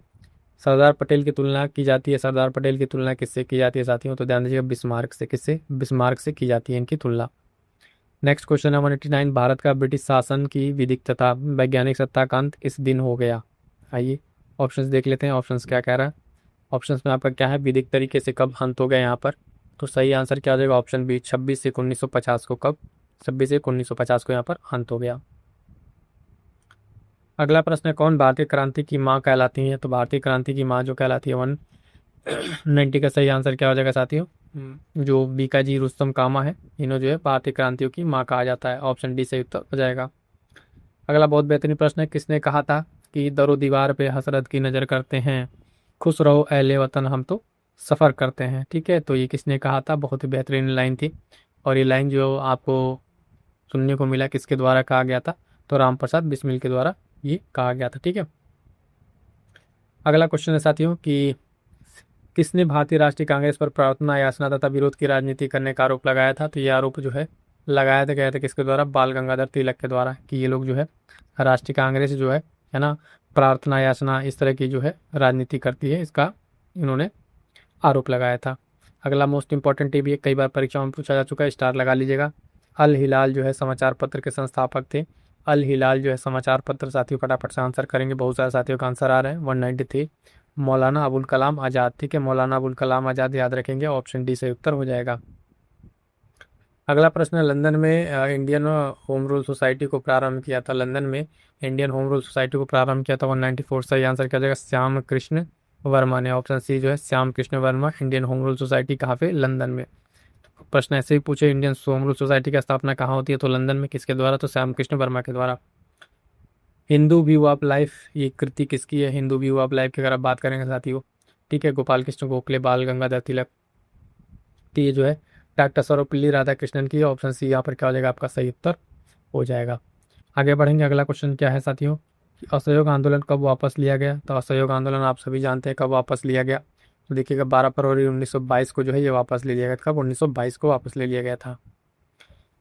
काले कानून की संज्ञा किसे दी गई थी। काले कानून की संज्ञा की अगर आप बात करेंगे साथियों, तो काले कानून की संज्ञा जो है किसको दी गई थी, रॉलेट एक्ट को जो है काले कानून की संज्ञा दी गई थी।